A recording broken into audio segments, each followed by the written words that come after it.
Hello everyone. I'm grateful to see so many people interested in detoxifying their life one product at a time.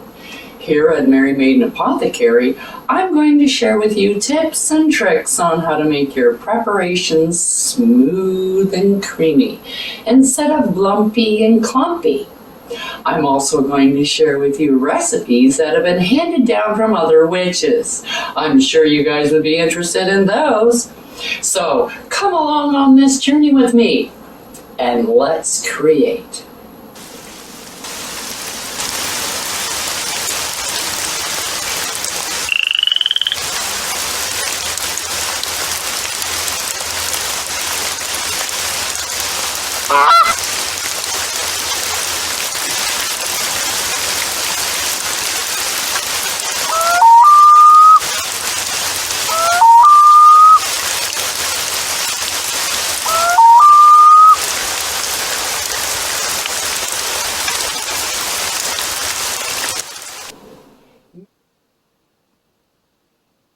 Hello, hello, hello. I'm so grateful you're joining me today for this journey into soap making. I thought that we would start with a little project. I'm going to get you to make 3 different soaps, but they're all one ingredient soaps, one oil. You have water and lye and then oils. This is how you make soap. So we're going to start off with lard and olive oil and coconut oil. Now, I'm just doing these. There's no fragrances, no colors, no added wow factor in any of these soaps. These are just basic soaps. And they're perfectly good to use, but they do have their good points and their bad points, as you will see. And after we're finished making all 3, I'm going to show you how you can re-batch your soap, which is a skill that you will need in the future. So we're going to take all 3 batches, put them all into one, and then you're going to make another soap out of it, which you will find has all the good qualities that the other soaps had, but really none of the bad points, other than that there is no fragrance and there is no color to the soap. So after we're done with this little experiment, you will be able to get used to doing cold process soaps. You'll get the hang of it, and you'll also see the difference between the different oils. You did the same thing with practically exactly the same amount of oil in it, but the results are different. And it's those results that I want you to pay attention to. This is why people have a lot of problems in making soap, because it's quite complicated. It's not as easy. It's easy putting the stuff together, but to come up with the recipe to put them together, that's a whole other matter. Some people spend a lot of time to come up with these recipes. On this channel, you can use any recipe you like of mine. They're all free. Some places you go, if you've been searching on the internet, you'll find that some of the channels on YouTube that are showing you how to make soap, they tell you what's in it, but they don't tell you how to put it together. They don't tell you how much. It's like, here's how to make a chocolate cake. This is in the package, like Duncan Hines. You take it open, it says, oh, you add milk, you add water, you add a little bit of oil, stir it up, put it in the oven, and in a half an hour or so, you're going to get a cake. But you don't know what is actually in there, how much flour, if there's baking soda, did they put sugar in it, what's actually in it. You don't know, but you don't care because you just made a cake. So this is kind of sort of the same thing. A lot of people that get into soap making, they want to make soap because it's fun. They don't want to know the where-tos and wherefores. So the people that are here that know about soap making don't get up in my grill, so to speak, when I'm not using all the fancy schmancy words like emulsification and saponification and lauric acid and all of this kind of stuff that a lot of people don't really care about. Once you get into soap making, and that's something that you want to do, it's easy to research it yourself. But I find that when people start a new hobby, they just want to do it. So here we're going to do it, and you probably have the ingredients, except for the lye, already in your home. That's why I'm doing it this way. It's simple. You can see if it's something that you want to continue to do, and then we can get into the fancy coffee soaps and butter soaps and scrubs and all of this kind of stuff, because then you'll get the hang of it. You already kind of know the process, so it'll be easier for you to not make mistakes with the more expensive products that you'll be making. We're going to do this. We're going to get started right now, and I hope you all have fun. So let's get started with, don't forget your PPE. So we need to get our PPE on. And today we're going to be making a simple, basic, cold process lard soap. And now you're asking, what is a cold process? Well, there are two different ways to make soap. You can make it without cooking it, and then you can make it when you're cooking it. So you have a hot process and a cold process. In the cold process, you still need to be melting your oils. However, if your oils are already liquid, such as olive oil, you don't need to melt it. So that's great. Like I said, we're doing lard soap. That is this. This is lard. It says it right there, lard. Unlike this product,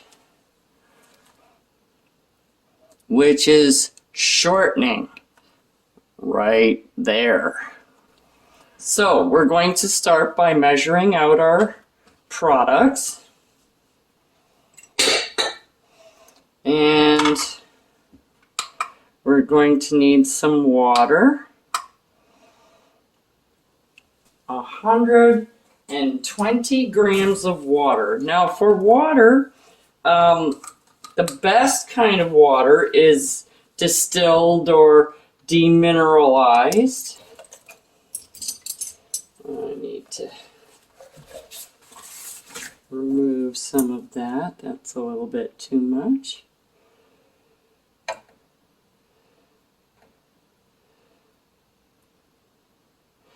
And you want to weigh it, because using cup measurements don't always work well when you're using products like lard. There we go, 120. So there's our water.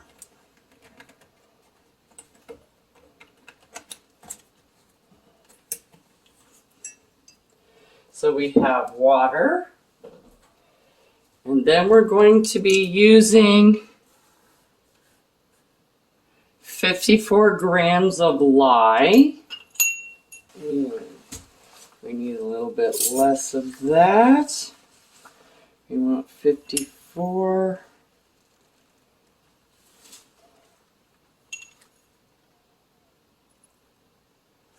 And there we go.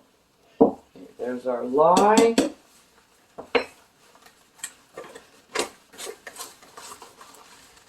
And this is the sodium hydroxide. You can get it at any hardware store, really. So that's all we're going to need right now. I have already pre-measured our oil. And I've melted it. Now, don't be too fast to melt it. You don't want to scorch your oil. Now, because it's cold process, we don't need warm. It doesn't need to be in a pot. Now, when you're using lye, anytime you're using lye, you always pour the lye into the water. Never pour the water into the lye. Don't stick your head over. You need it well ventilated. You may want to wear a mask because as you're stirring, the lye will also heat up the container as it gets quite warm. So I use a glass container. Plastic containers may melt depending upon what kind of plastic they're made out of. From what I understand, the ones that have a number 5 on it are heat resistant. You need to mix this up really, really well, because you want it all to dissolve. You don't want any little bits left over, because once you put it in your oil, it may cause, it may not actually dissolve anymore, and you may get little bits in there. So,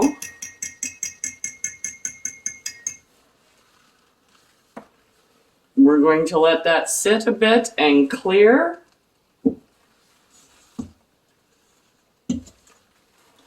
Now that our lye is a bit more clear, as you can see, it's not as cloudy. It's a little bit, but not as much.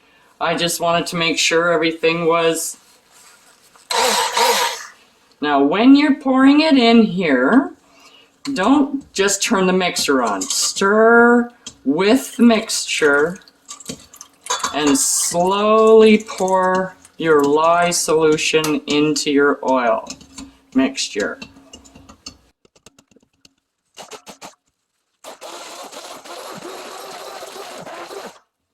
Now you want to blend it and blend it and blend it until it comes to trace. I'm going to fast forward a little bit and I'll show you what I mean when we get there.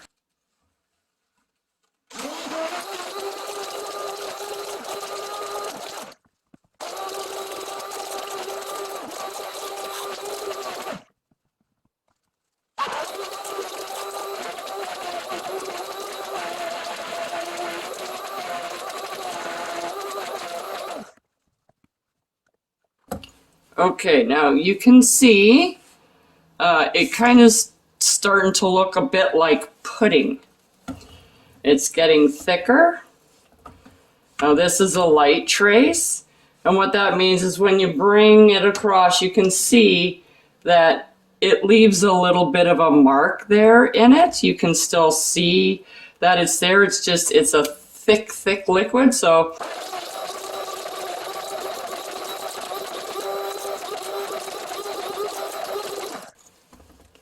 and you can see this is a little bit thicker. If I use this, you can probably see it a little bit better. See how nice and thick it is? It's not separating off of the back of the spoon. You don't see oily bits and other things and puddles and things. And it's nice and thick, right? So, since I got this, I might as well just scrape this down a little bit. Now you want to scrape down your bowl or whatever you're using.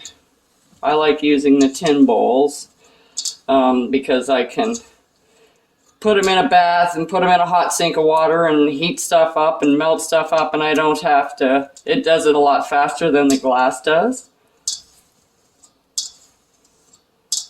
And why I'm doing this is I want to make sure I get everything in here and it's going to be mixed.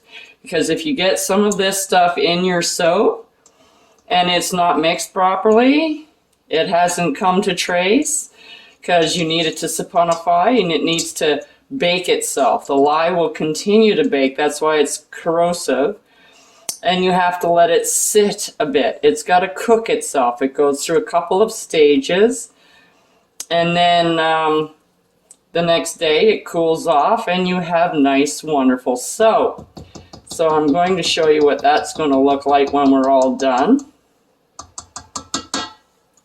I'm just going to give this one last mix, and then we'll put them in the molds. There we go. I think that is just wonderful.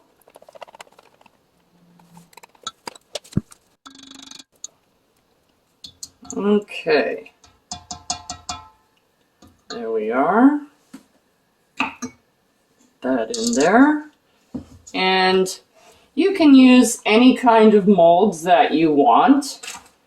I am just going to be using some muffin molds. Nice silicone mold. So we're going to just kind of pour it in here. And you can make them as big or as small as you want.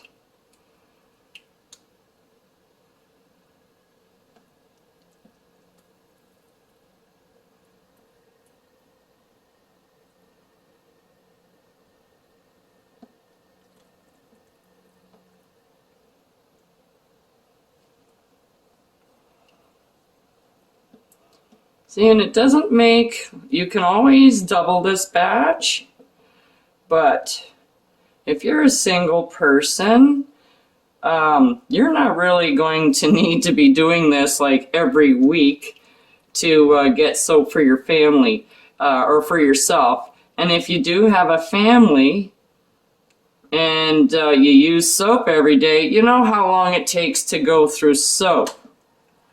So you're getting this soap, and it's a wonderful cleaner. I'll show you after it's set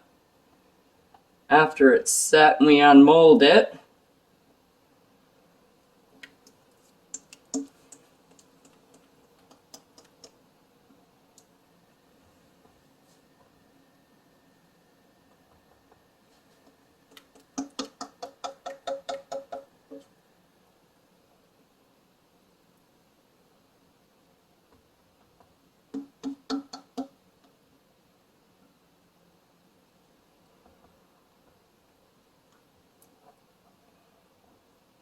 There we are, and I'm just going to put one in this cute little heart mold that I have.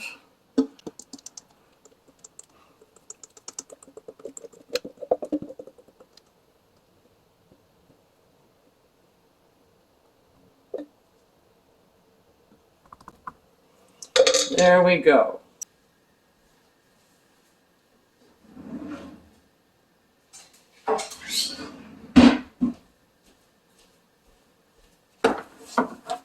So now we're going to wrap it in a towel and let it sit for 24 to 48 hours. Now it's got to set and it's got to saponify, so it's got to keep cooking because this is still going to be warm.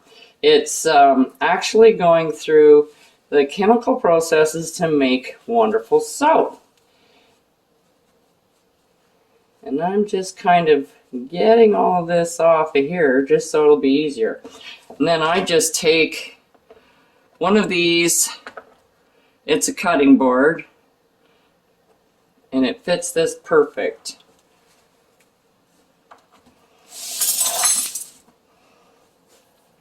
And then I get my towel.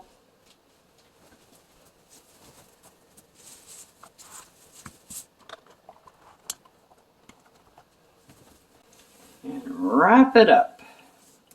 Just give it a nice warm blanket to kind of keep the heat in so it slows down, or it works a little bit slower. So it goes through a really nice gel phase. And then you just put it on the counter and forget about it. I'm going to check it tomorrow. Sometimes it takes 48 hours. So, and then afterwards, I'm going to show you what it looks like when it comes out of the mold. Bye till then. Here we are. Back, it's about 25 hours later. And this is what we have. I've unwrapped it. So let's see what it looks like.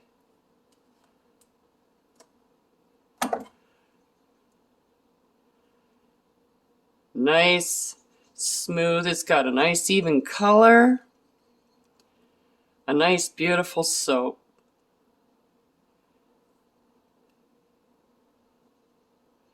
It's got a very creamy texture to it.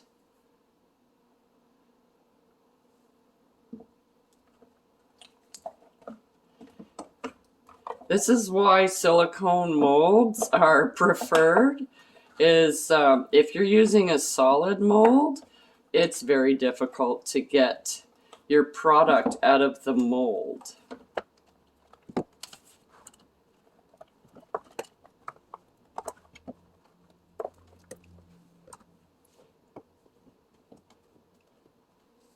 So there you have it. A nice, easy, basic soap that is relatively inexpensive. The only expensive thing that you have to purchase is your lye product, which in this case is the sodium hydroxide, which is the lye that you use for bar soap. What you need to do now is put these away to dry. So when you're doing that, don't put them like this and stack them on top of each other like that to cure. It takes approximately 4 to 6 weeks for your soap to cure. That's it for today, and we'll see you next time on Mary Maiden Apothecary, where we'll whip up something new. Check out the link below for the correspondences and magical properties of the items used in this video. And don't forget to like, subscribe, and hit that notification button so you don't miss any witchy content our three sisters have brewing for you here on The Witch's Inn.